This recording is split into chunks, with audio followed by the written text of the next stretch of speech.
Hello everyone, I'm Laura McIntosh and this is Bringing It Home. Now we are the best in fresh. We find the hottest chefs, we travel to the best locations, and we will dazzle you with mouth-watering recipes and bring it all home to you.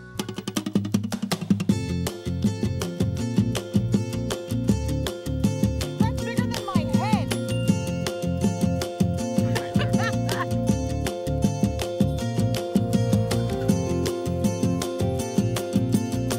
Have an oyster. Here's to California. Don't scare me.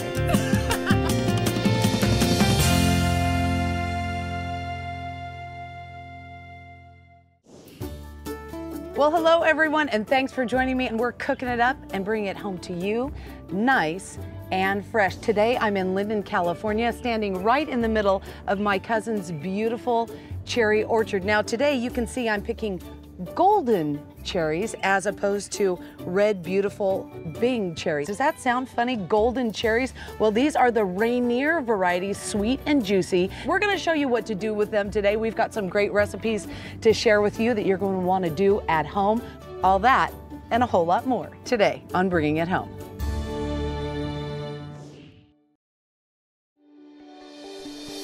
Lexus is proud to support Bringing It Home's message of sustainability and freshness. We encourage you to know the people behind your food and to enjoy your pursuit of perfection. In-season freshness is the key ingredient to making every meal taste the best.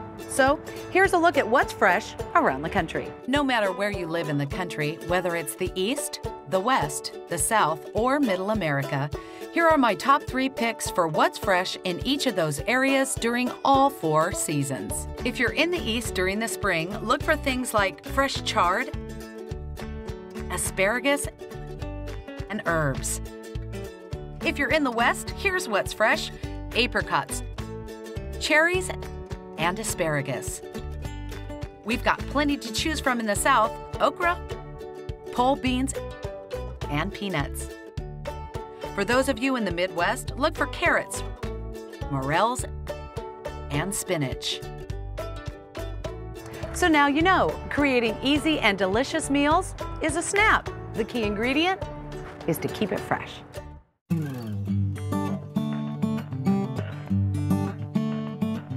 My name is Patrick Mulvaney, and my wife and I have a restaurant in Sacramento. The best part about being a chef in California is the cavalcade of seasons, right? We have a 12-month growing season, so there's always inspiration coming in the front door. 2 good things about being a chef: being able to see the faces of the people who are eating the food that you made for them that make them happy. The other best part is seeing that the people that I've taught and kind of helped mentor along the way go out on their own and be successful as well. The good thing about what we're doing today is you take soda and you puree cherries with sugar.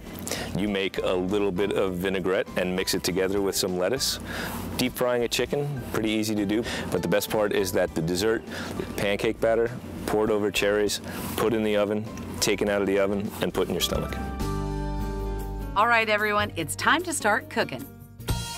All right, everyone, thanks for joining us. We are here with Patrick Mulvaney. We have our restaurant and banquet hall in Sacramento, right in Midtown, and when you live in California and there's all this stuff coming out of the fields, menu changes every night, and the menus are always predicated on what comes in the front door. So whatever our friends at Farmers bring, that's what you guys eat at night. Okay, so I'm going to throw something at you, okay? This is totally spontaneous. You're cooking, you have your set menu, and a farmer comes in and he's got a great big beautiful box of cherries. What do you do? We leave them on the front bar, right where everybody sees them when they walk in, and we tell the people that they have, and we use some of these recipes maybe that we're going to do today. There you and go. Serve them on the menu. And everyone asks me, how do you prefer to pit a cherry? And I usually say, well, I just eat them and spit out the pit. But when you're doing it for cooking, I don't know if you found it to be true as well, but this is actually the best way to pit a cherry. Absolutely. Don't you think? Actually, the best way for me to pit a cherry is to have an employee do it. Well, there you go. You've got me beat on that one. This first recipe, tell us what we're doing. So we're going to do a little cherry soda. We're just going to puree some cherries. All right. We take a little simple syrup that we have over there, and just some ice and some club soda. So it's like making your own Italian soda. Isn't that right? nice? Yeah. And so this happens to be an Italian cherry pitter. Made by an Irish guy. We already have some pitted. Can I use those? Absolutely. All right. What type of cherries do you prefer? Whichever ones come in the front door. We love the Bings when they're there, but these yellow Oh, ones I are love really the tasty too. reindeer. They're really hard to ship for farmers. So Is that right? Yeah, they bruise real easily, really fast. All right, add You the just sugar. puree 'em, a little bit of sugar in All there. right. And then a little bit of water over on the side. All right, there we go. There you go. So I did it with the red cherries over here as well. This That's is pretty essentially much it. what we It's have. the simple syrup. Okay. They go even better with whiskey. I was just going to say, now what kind of booze could I put in that? This is a perfect bourbon drink. Huh? All right, very And this easy. is really simple. Simple cherry soda. Here it is. We've got more coming up. And always stand outside so you spill on the ground. I love it. Thanks, Patrick. We'll be right back.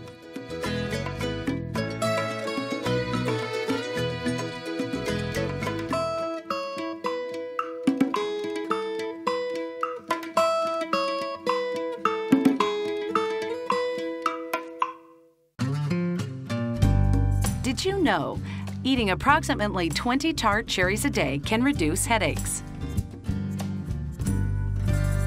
We're talking to Patrick Mulvaney, and I'm actually getting a little background. So I graduated with a degree in English, so qualified me to be a waiter in Manhattan. Working in restaurants, I thought, wow, if I knew a little bit about the kitchen, I would do better when it came time for me to open my own restaurant. So I went to Europe. I did an apprenticeship over there with a gentleman who had been executive chef of a cruise ship line. Right. And thought that food shouldn't have changed since 1933 and didn't know what he liked in the kitchen, but knew that he didn't like me. So in 8 months, I got fired 5 times. You know, 5 times? Yeah, so I came back to America, but I was a cook. The first woman that I worked for when I came back to New York said, "Mr. Mulvaney, what is it you do in the kitchen?" I said, "I'm not really sure, but I know I get yelled at pretty well."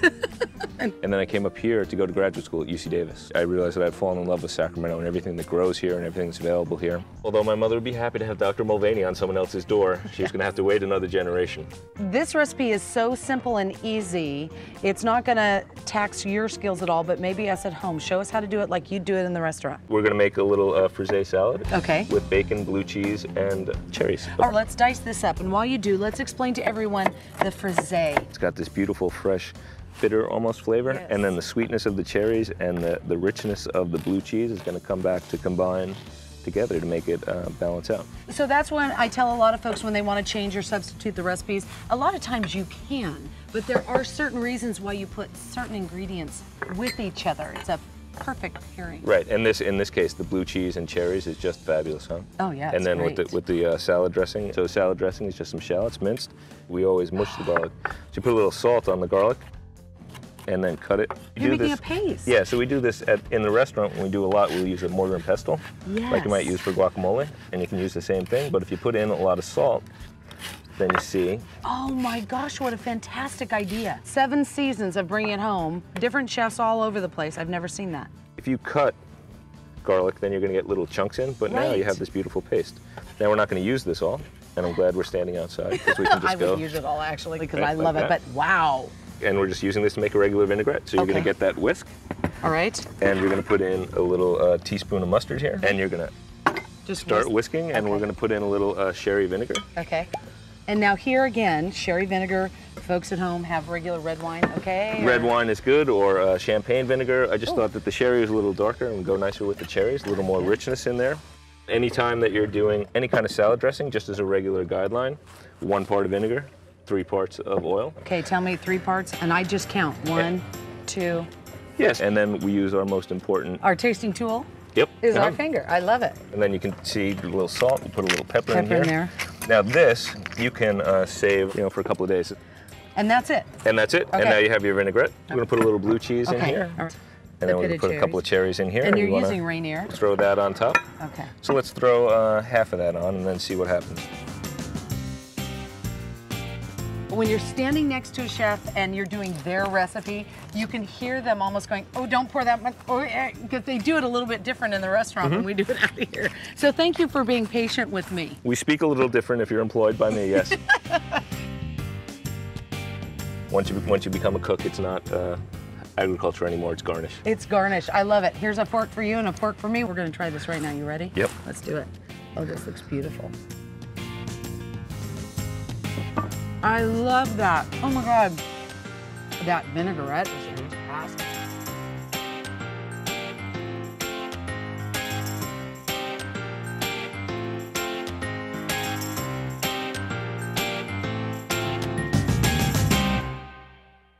All right, the big question this year, everyone, how was the cherry season? How do you pick them? How were they grown? We'll show you.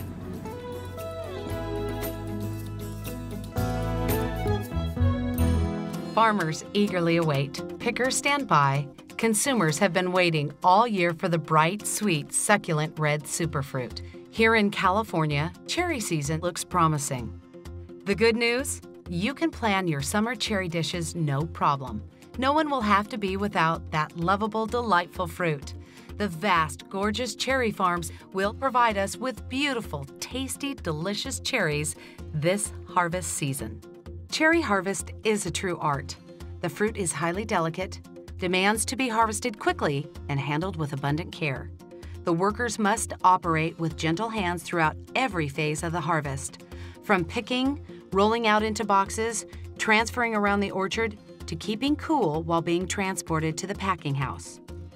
As early as the 1950s, some farmers switched from hand to mechanical picking, hoping to cut back on the percentage of damaged fruit. But they soon discovered the best result came from moving the cherries into chilled water as soon as possible. This resulted in a dramatic cutback in damaged fruit, giving us the full, smooth, beautiful cherries we can't resist. After cherries have been picked from the trees and transported to the packing house, time is of the essence. Within 8 hours of picking, the fruit must meet its bidder. The cherries are kept in cold water to preserve their beautiful color and freshness as sorters work diligently to remove any damaged fruit, loose pits, stems, and field debris. They are assigned to their destination to be frozen, canned, or put directly into boxes and sent fresh to the consumer. Now, let's take a quick trip up north to visit my friend and cherry farmer, Bob Bailey.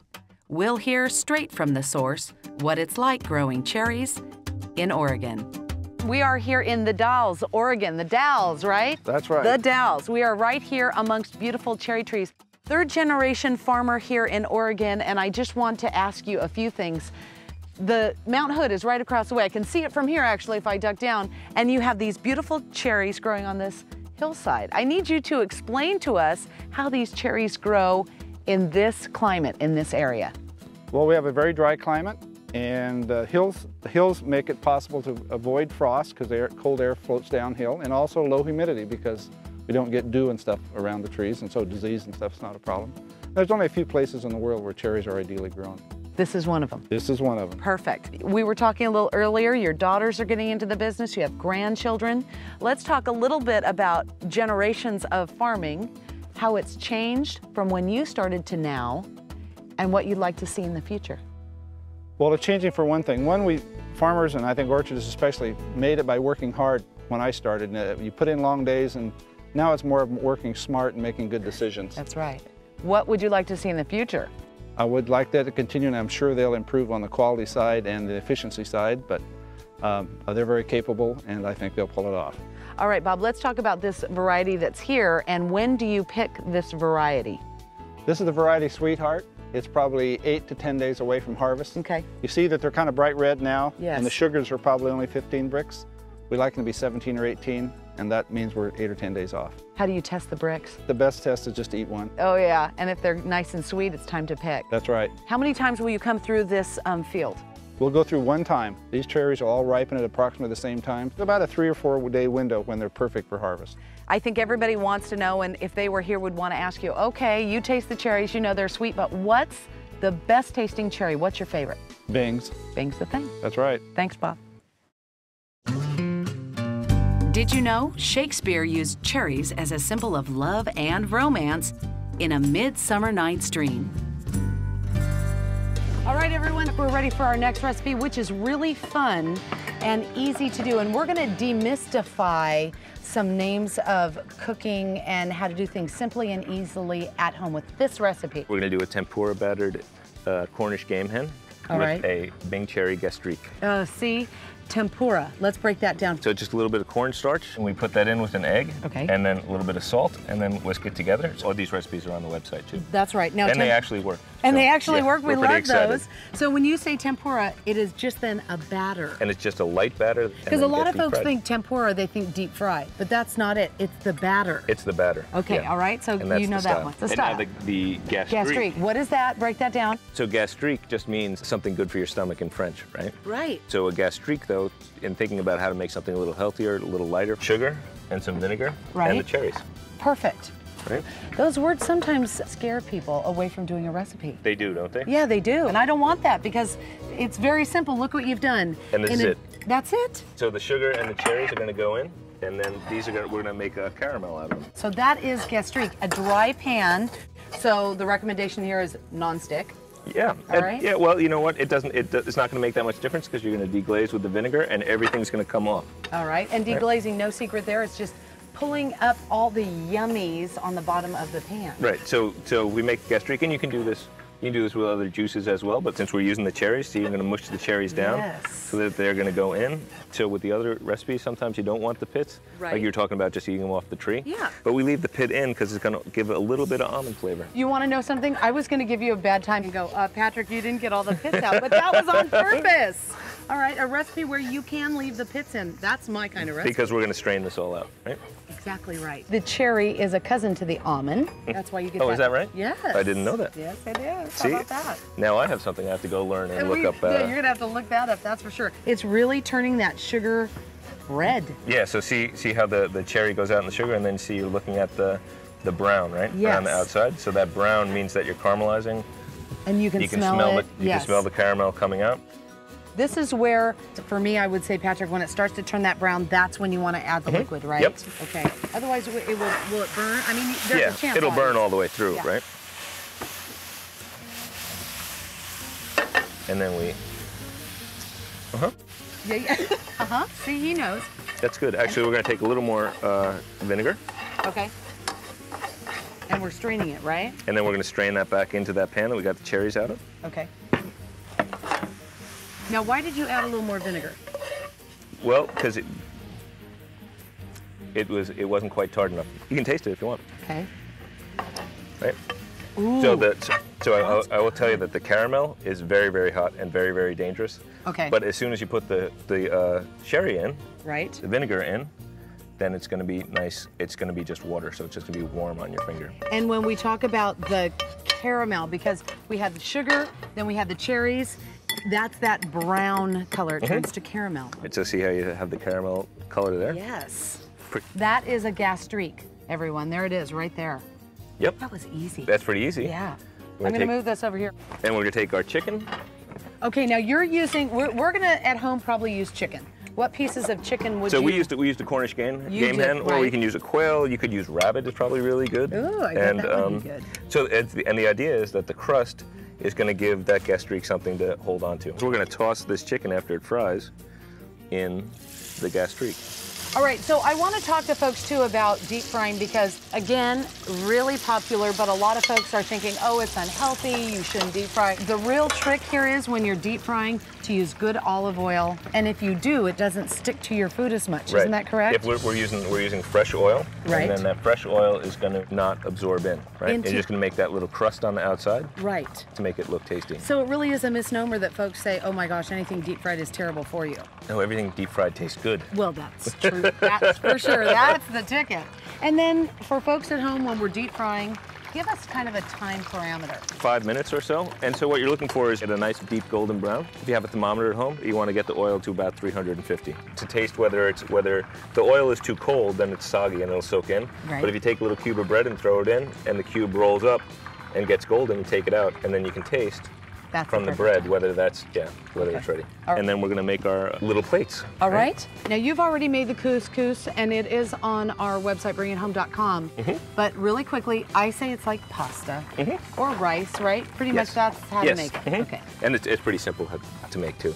A little bit of red pepper with this. And did you see that they just came out with this being a belly buster? They just came out saying that this is one of the top 10 foods that helps give you a trim tummy. I have 3 trim tummies. They're all put together, though. Eat your bell peppers, people. And because, like we said, we have the magic of television, we cooked up a little asparagus too.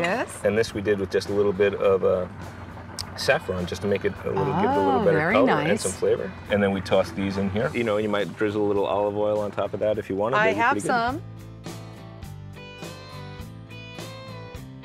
And then we have, of course, the lime, right? Because it's asparagus, so we put a little citrus on the lime. There's no excuse for us not to eat fresh, clean, delicious food. This chicken looks pretty nice and golden, huh? That's exactly what we want.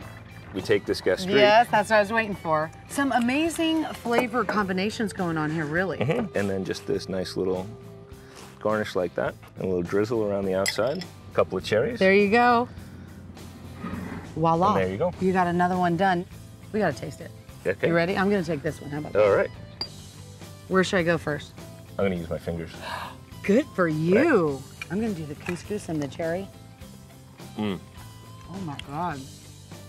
Good? Hot?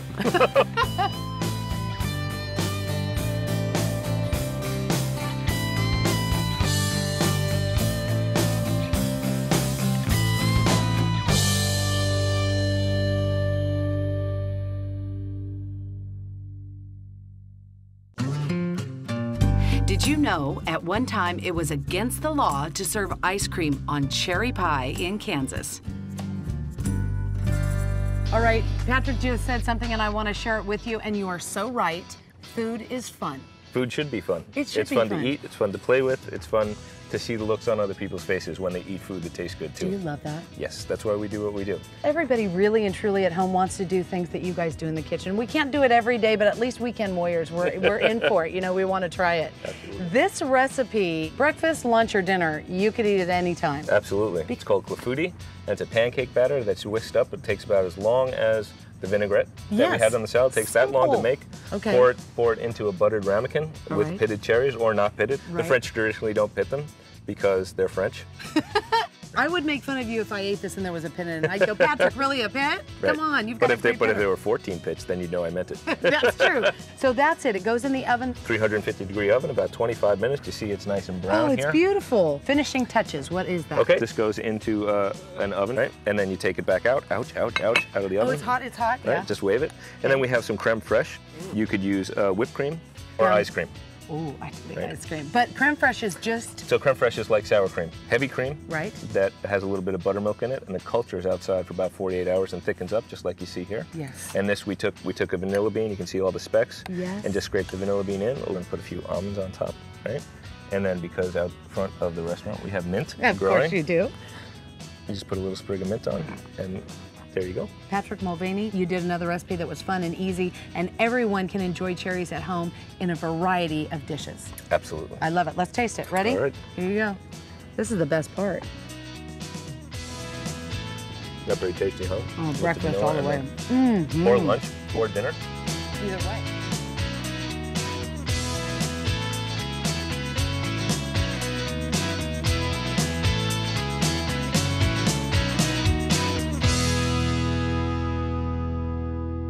Well, thanks everyone for joining me today on Bringing It Home. I certainly hope you've learned a little bit about cherries, the cherry season, and some great mouth-watering recipes. You know now how to get them nice and fresh. And until next week, you know what to do.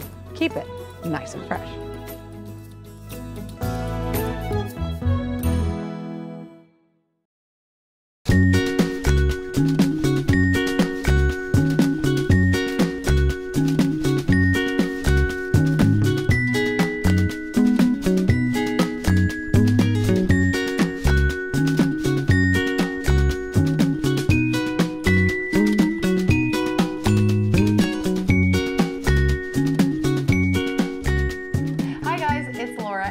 Another one of your online questions right here at home. This is a really great question because a lot of the recipes that we've shared with you use simple syrup. So the question is there a skinny simple syrup out there? And the answer is yes. I'm going to show you how to do it today. Now, keeping it nice and fresh, I always like to use the most natural ingredients out there. So I'm going to use a sugar substitute that comes from the sweetest part of the stevia plant. Now, how do I make the skinny skinny, simple syrup? It's easy. I take a half a cup of boiling water and I add 3.5 tablespoons of sugar substitute to the water until it's completely blended. And that's it. I turn it off. Now you have a skinny, simple syrup that you can use in all of your drinks and recipe ideas. Enjoy.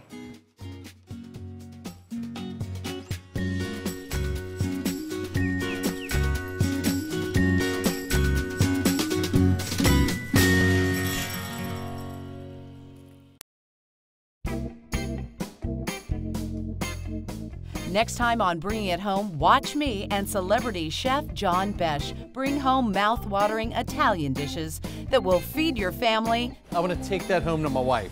Oh, how nice. The ones that we made. Warm your heart. All right. And make your house smell like a home. How's that? Oh my God, that's fantastic.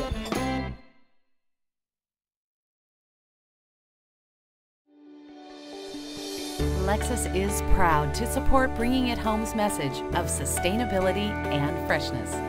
We encourage you to know the people behind your food and to enjoy your pursuit of perfection. You're gonna walk. Here we go. Oh. Last one coming up. They're throwing cherries at me. Hit it again, hit it again. Life's nothing but a bing. Bada bing, bada bang. Are you ready for some cooking? Scene 1A, take 1. Looking for simple ways to keep it fresh at home? I've made it easy with my new cookbook, Laura McIntosh from the Field. You will discover delicious recipes selected from some of the world's finest chefs. You can also order DVDs of the show you've just seen, just for you, nice and fresh.